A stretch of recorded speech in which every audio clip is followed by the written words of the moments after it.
Chapter 3, Introduction to Advanced Computer Hardware. The last two chapters, we've been doing a lot of the basics, right? We've learned about the North Bridge, South Bridge, RAM, GPU. So now that we have a base knowledge set, we're really going to build on top of that. Trade places with him if you want, Chief. Everybody good? So we got those basics down. Now we're going to build on top of it. As we continue to do this, we're going to eventually soon download our virtual machines on our computer so we can test things. It's like getting into the BIOS, which we're going to do today, but we'll demonstrate once we get all of our virtual machines up and loaded. All right, we'll go to the next section. All right, when I click the power button, what is in charge of booting the computer? The BIOS. The BIOS is kind of legacy. What's the newer one called? UFI. So BIOS stands for Basic Input Output System. The newer one is BIOS UFI. Who remembers what type of hardware our BIOS UFI is stored on? It's a ROM chip, right? Now, is that volatile or non-volatile? There we go. So we know this is on a ROM chip. What powers this chip is what's called the CMOS battery. Stands for complementary metal oxide semiconductor. So you have your CMOS chip, your CMOS ROM chip, and that's powered by our CMOS battery. Now on that chip, it's a very important ROM chip, because without it, you hit the power button, nothing's going to happen. Nothing's going to boot up. So you hit that button, BIOS is in charge of booting the computer. Now, what's that? One of that first checks that we learned about that it's going to do. Post, right? So post, which stands for power on self-test, right? Just like you in the morning, oh, I got my arm still, my head's still kind of there. Oh, everything's good, I can start my day. Same thing for the computer. It's going to make sure it has RAM, enough RAM. It's got a hard drive, a bootable operating system, but it's going to check all of the hardware to make sure it does indeed have every component it needs to turn on and make sure there's no errors with it. Easy day? Yes. Now, if there are errors during post, it's going to indicate with a beep code. Now, these beep codes, they vary by manufacturer. So the manufacturer of course, then the motherboard. So depending on your motherboard, if you got an Asus, whatever, the number of codes, the beeps, indicate different errors. So you have to look up on a different device or in the manual what those beeps mean. Easy day? Now some will do no beeps if it's successful. Some will do one beep if it's successful. However, a great way to test if BIOS post is all working is to remove your RAM. Because of course your computer needs memory or RAM to boot up. So if you take that up, it should be an error. Make sense to everyone? Now these will also be displayed on your screen as well. And we know about the internal speaker. We saw that earlier today in the labs, right? A lot of those speakers, small speaker, connected to the motherboard.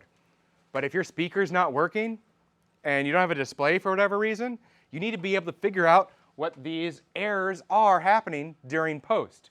So you can install what's called a post card.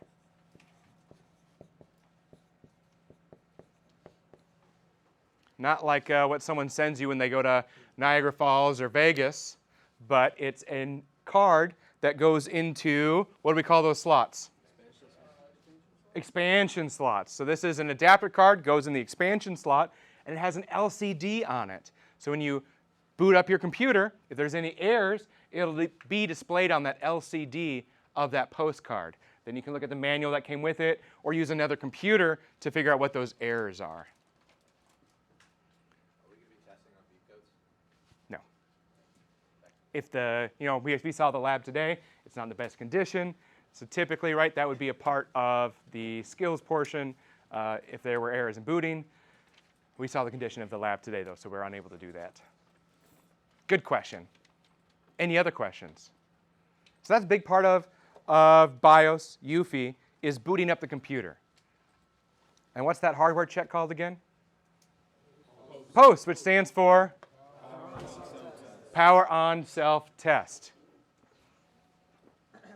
And if there's any errors, you get a beep code. Now, post. So these errors happen during post, right? These beep codes during post. Not before, not after, during post. That's also how we enter into BIOS, into UEFI. These are our boot settings and a bunch of stuff that we're going to go into. How do we get into these advanced settings that we're about to learn about? We're going to hit a special function key. Look at that top row. See F1, F2, F3. It varies based off the motherboard. And you'll see on that splash screen during post what to hit. For us on our virtual machines, I believe it's going to be F11. But during post, we hit that special function key to get into BIOS or UEFI to do all of these settings. Because BIOS doesn't just boot our computer and do post. We're going to learn about all of the other things it does. Easy day? Questions? All right, play the video. Oh, over here. Complementary metal oxide semiconductor. Don't need to know what it stands for. Complementary metal oxide semiconductor. Have you ever heard about the You can go back to your seat. Unified Extensible Firmware Interface? Maybe not. But I bet you haven't heard of a UEFI BIOS. Well, UEFI stands for Unified Extensible Firmware Interface. We're going to kick off here and investigate the UEFI BIOS. I'll do the investigating, you'll get the tour. Let's begin. So, my computer here is just booted into the UEFI BIOS. Every computer is a little bit different, and they require different keystrokes in order to access the BIOS. For example, my computer required me to press the delete key after I first turned it on. So here we are. This is a real BIOS, not a simulated BIOS.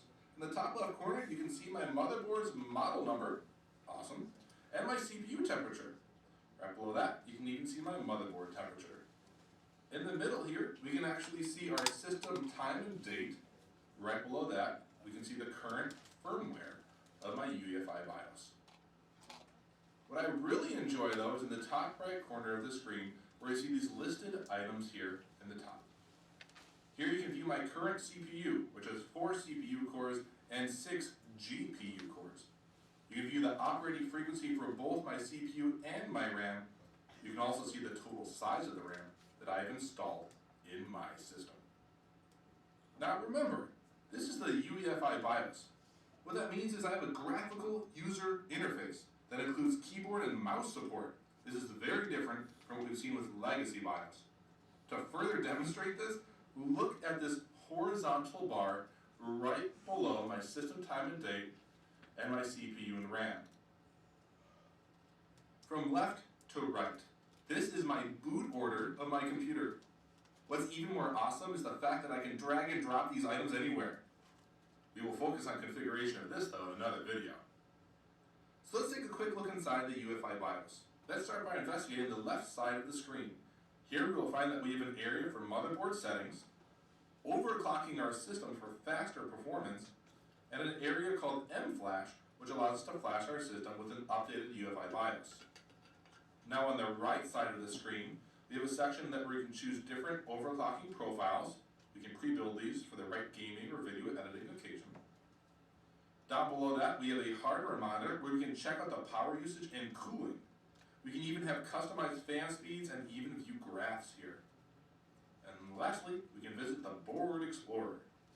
The Board Explorer is awesome because this allows us to have a beautiful and interactive view of what's actually attached to our motherboard.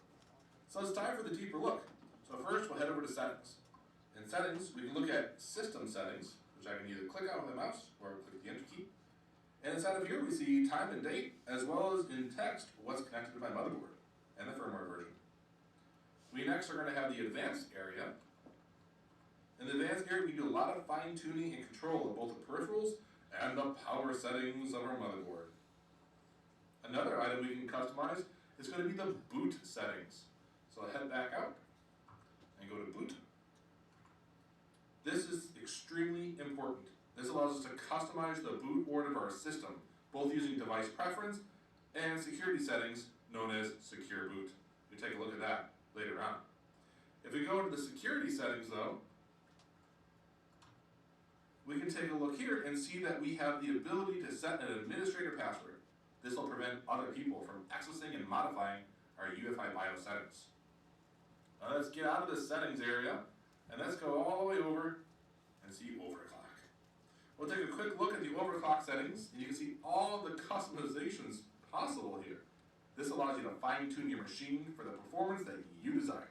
But this may cause some extra wear and tear in your system due to increased heat. Next, we will have the M-Flash section. This is where you can utilize tools in order to flash your UEFI BIOS with the latest firmware. This is commonly done with a USB key or flash drive plugged in. Not too much. Heading to the right side, we'll go over to our overclocking profiles. This is where we can pick what overclocking profile to use that we have pre-built and saved for a given situation. This should be good for gaming or video editing, or maybe even normal computing use.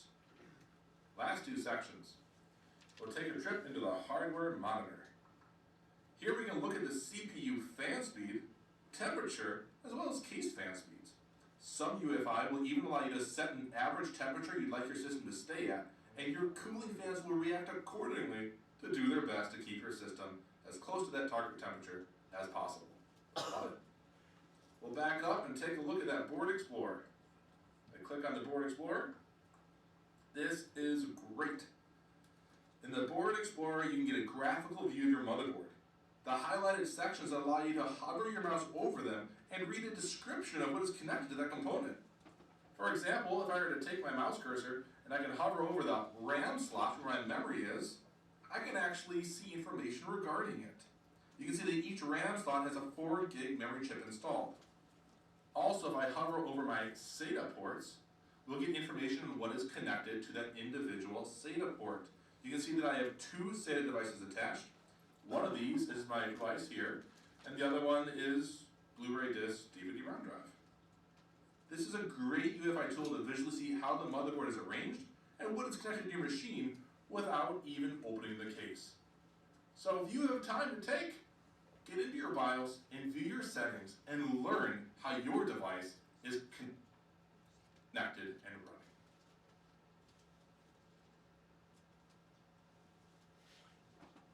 Okay. Questions on that video? No? Okay. So UEFI is the legacy, the original version, right? That works with using your arrow keys on your keyboard. That's what you'll use in your virtual machines, and the Enter key. So we'll actually get some hands-on experience with that in the next few days. UEFI is newer, and it's got a GUI. Does anyone remember what GUI stands for? Graphical User Interface. And we saw there, right? It looks pretty good. There's pictures. We can use our mouse now instead of the arrow keys to navigate things. It also adds a few extra capabilities as well. We talked about POST, which stands for Power on Self-Test. We'll go full screen. We can see some examples of these beep codes. And remember, this varies based off your motherboard and manufacturer. So this is just an example of one beep, meaning no video, could be a bad refresh, etc. So we don't really need to go over these because it varies based off of manufacturer. Questions? Okay. And now, what's a way we can test to see if POST and BIOS is working correctly, specifically POST?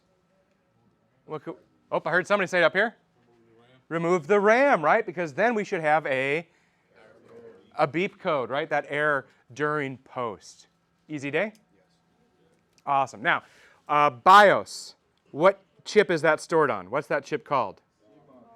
CMOS, right? And that chip is volatile. What does that mean? Every time you turn it off, it deletes. If it loses power, it loses the contents or the data on it. So it has to be powered by what provides power to the CMOS chip? The CMOS battery. Easy day? Now that's a circular battery. We'll see a picture. Actually, I think we can see it. That's the CMOS chip right there. And if we scroll down, we should be able to see the CMOS battery right there. So that's just a battery, right? There's no data or anything on that. That just powers, if we scroll up, that CMOS chip right there because it's a volatile chip. Easy day? Now that battery should last you a long time. However, it's not going to last forever. So if you notice on your computer your date and your time start slipping, that means like, oh, that's not the right time. Let me fix that. Oh, a few days later, let me fix that, right? Well, your CMOS battery probably is going bad and you need to replace it. Well, how do you replace it? Well, you got to turn the computer off. Oh, but that chip needs power, right? So what you need to do is replace that battery. What that means is you don't just, oh, power off the computer, let me take that battery, let me drive to the store, use that, figure out what battery I need, come back home, unpackage it, plug it in. Ah, now my computer's not booting up. Right? Way too long without power, right? But you don't need to do like Indiana Jones. Have you seen that documentary? Where he flips it, right? The bag, you don't need to be that quick, right? But take it out, have that battery there, put it in, you'll be okay. Easy day? And what was an indicator to us that our CMOS battery was beginning to fail? The time and date starting to slip, right? Degrade, get off track. Easy day? Now, last week we talked about 32-bit and 64-bit systems. UFI only runs on 32-bit. I'm sorry, BIOS only runs on 32-bit. UFI, BIOS UFI, the newer one, UFI, runs on 32-bit or 64-bit. Very good. Questions? More time to write. Yeah. I had a question about the CMOS battery. So you're saying, so when the time gets to are you saying like when you start seeing the time off by a couple minutes? Yeah, if you just fix it once, might not be the CMOS battery, right? Might have just been some error or something, or a faulty update. But if it happens regularly, right, that's an indicator to you that it's starting to slip, right? Not just once, like, oh, that's off by a minute, or I rebooted my computer and it was off and then it fixed itself. But if it starts to be a consistent thing, you're probably going to need to replace that battery. Does that work for you? Yes, sir. Okay. Here we can see ASUS's UFI. Remember, this one has that GUI, that graphical user interface. So we can manage, we can see a lot of things within there. And we'll talk about some of these as we continue. But first, let's see what we know. A legacy system for booting computers is what? BIOS, which stands for Basic Input Output System. What's an updated system for booting computers that includes support for 64 but can work on 32? UFI. A type of memory chip that stores the boot settings and is powered by the CMOS chip battery. What performs a hardware check on main computer components to check if they're functioning properly? POST, which stands for Power on Self-Test. Easy day? Question? CMOS is its own chip. Okay. So is it near like the RAM? If we scroll, Sorry, never mind. It's that battery. two things. Let's scroll back up. Here, that's the battery, the CMOS battery. If you scroll up, that's a CMOS chip right there. So it's just soldered onto or placed onto the motherboard. It's a very small ROM chip with volatile memory. That work for you, Newton? Okay. All right, we'll scroll back down. We'll do these labs later, and we'll watch another video.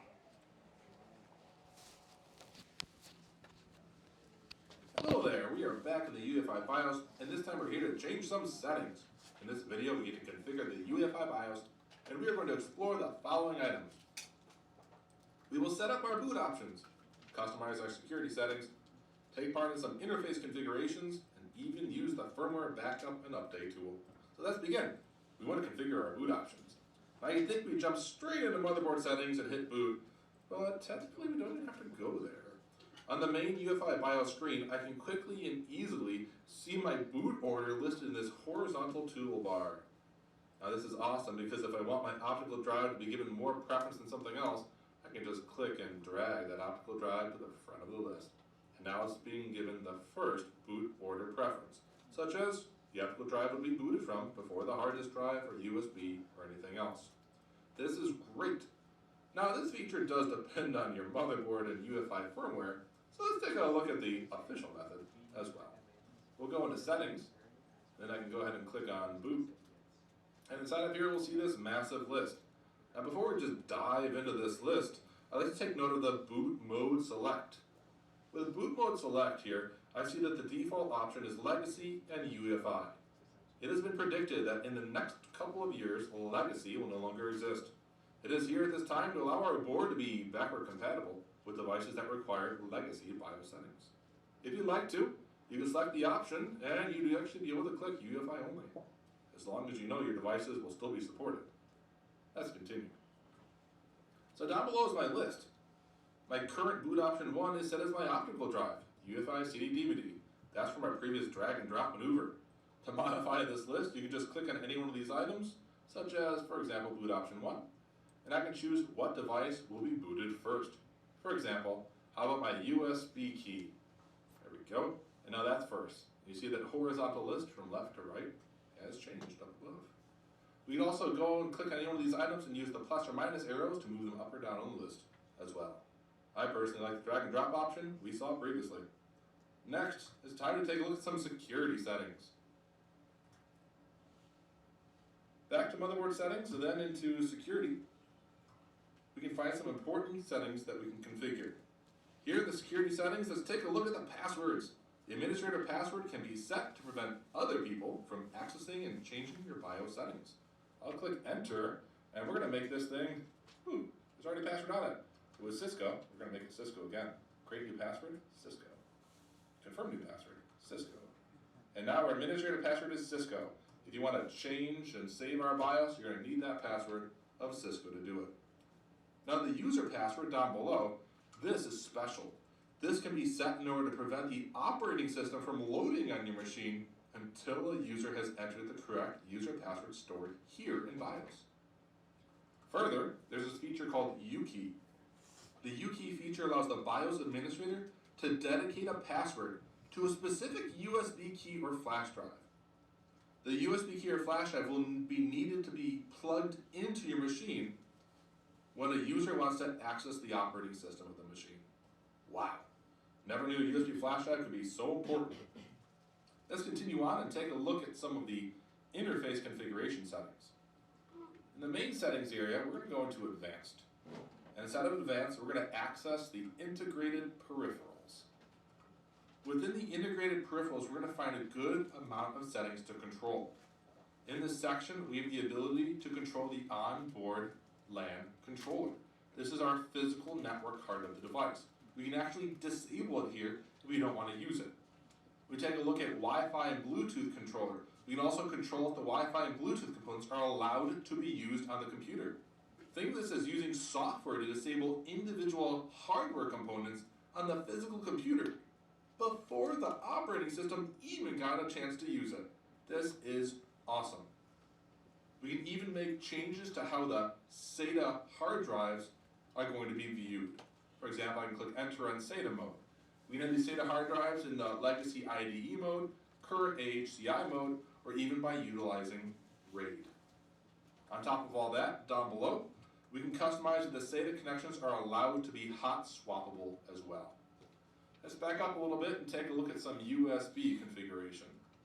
In settings, advanced USB configs, we want to take a look here and see that we can actually control both legacy USB support as well as disabling or enabling the USB controller itself. With this coming into mind, I want you to imagine this machine being in a high risk or high profile environment, and you have to be the IT professional that is concerned about people bringing in external USB flash drives. Problem identified and problem solved. Let's take a step back. Now what we want to take a look at is our Windows configuration. Right here in the Windows configuration, we can control how quickly our machine will boot. We can do this by activating Fast Boot or by activating MSI Fast Boot.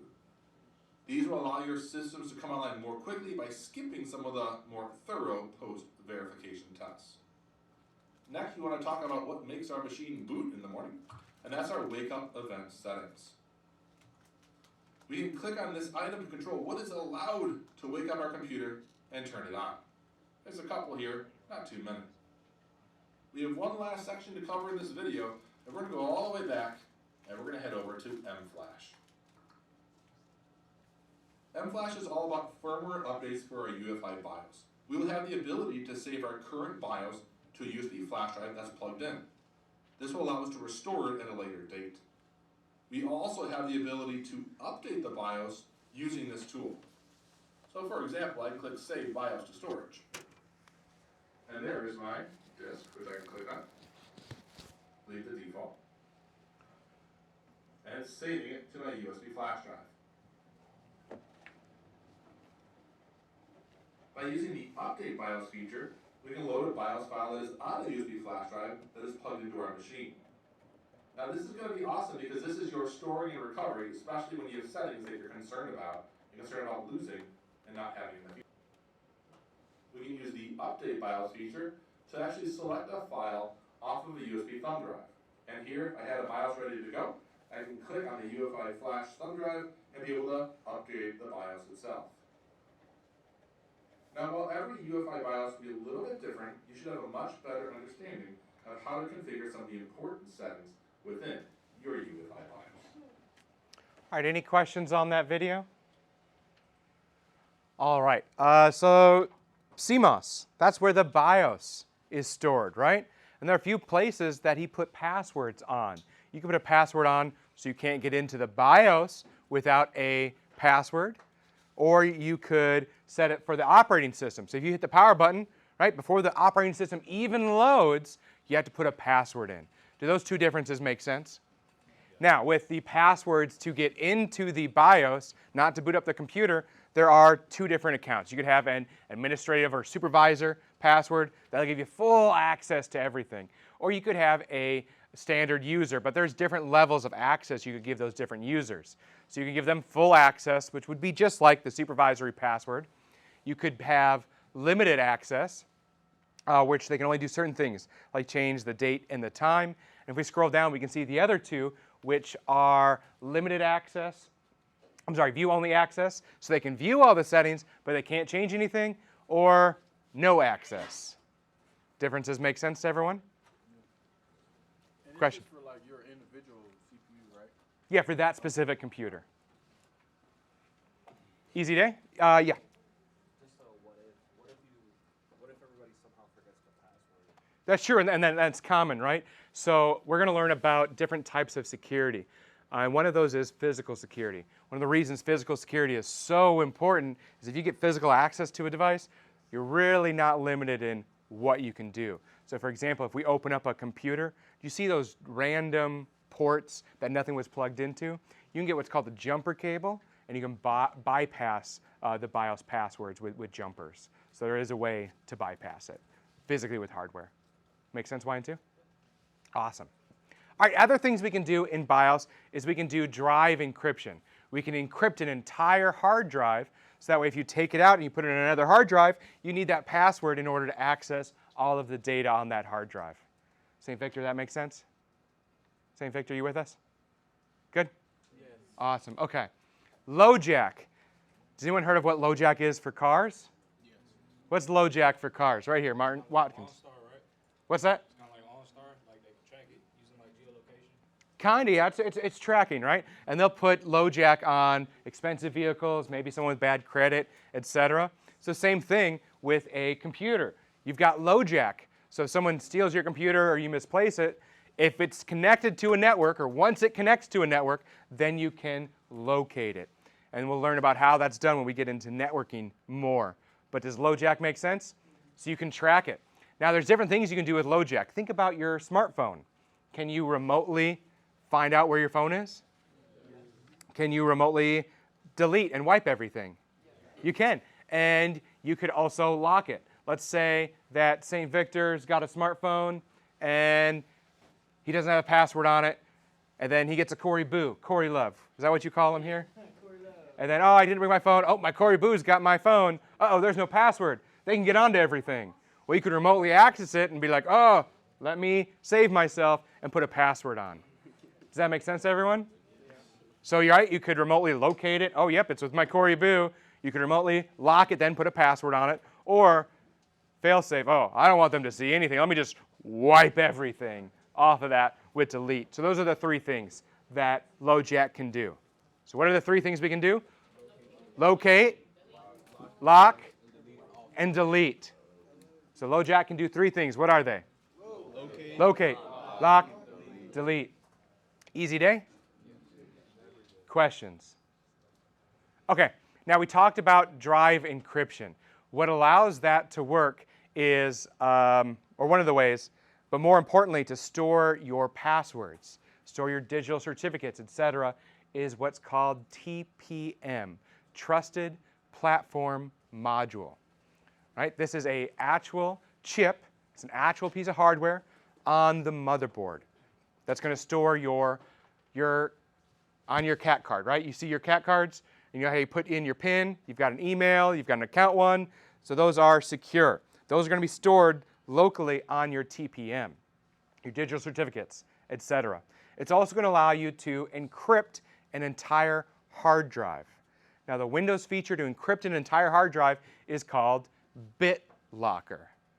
So you encrypt an entire hard drive. But what piece of hardware do you need to encrypt an entire hard drive? TPM, which stands for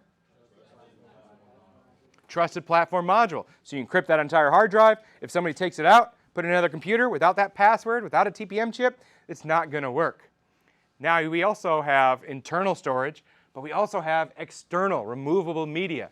And there's a way to encrypt an entire removable or external storage device. It's the same thing. It's just called BitLocker to go. That makes sense to everyone? Because it's removable, right? It's external. You can put it, take it with you, etc. So that's BitLocker. BitLocker is to go. But for both of those to work, what piece of hardware do we need?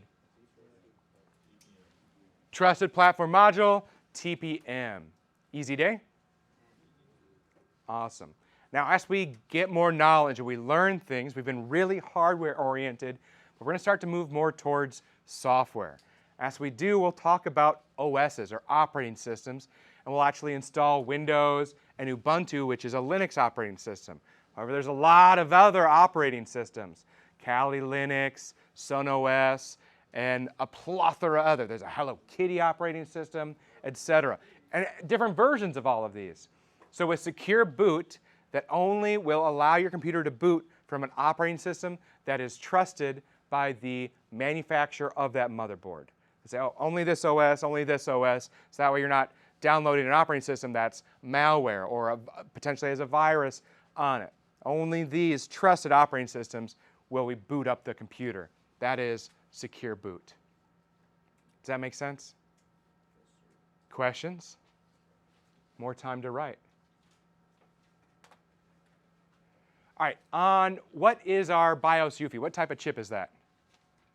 4 letters. CMOS, right? And that's powered by the CMOS battery. Now, what's the software that we call on that CMOS chip called? It is the BIOS UEFI, but another word. It starts with an F. Firmware, right? That's firmware. And if we update that firmware on our CMOS chip, we call that flashing the BIOS. Right, so we update that software on that CMOS chip, our BIOS, that's actually firmware. That's on those ROM chips. When we update it, it's called flashing the BIOS. Not something that you have to do too often, but you want to be careful. Make sure you know what you're doing here, and you don't want to reboot your system. You don't want it to lose power when you're doing this because it can crash and make your computer unusable. Easy day? You can go into your BIOS settings. You can see which version it is. What you'll do now is you'll go to the manufacturer's website and you'll download the new version of that firmware. Martin. My question was just a terminology thing. So we have hardware and we have software. Is firmware supposed to be the bridge that kind of connects them both? Hence the name? Firmware is what we call the software on the CMOS chip. CMOS is the hardware. Firmware is the software. Good? Okie dokie, let's move on to, we talked about that already. All right, let's see what we know. First question, why and 2? If it does become unusable, is it put as permanently brick? It cannot be like salvaged? No, you'll just have to put a new CMOS ROM chip on the board. Most people probably just maybe you buy a new motherboard, or you could buy a new chip if you know where it's located, etc. And there are other ways you could get back into it too. Good question. Anything else? Let's see what we know. A security feature that reports device information and location to a monitoring center. LoJack. LoJack does 3 things. What are they? Locate, lock, delete. What's a UFI standard that specifies the OS that is trusted by the manufacturer? Secure boot. Very good. Updating an EEPROM boot chip without opening the computer. Flashing the BIOS, right, or the firmware. And a chip designed to secure hardware by storing encryption keys, digital certificates, and passwords and data. TPM, which stands for Trusted Platform Module. Hoo-yah. Any questions? All right, we're going to install Windows on our virtual machines later on, but next we should be talking about power.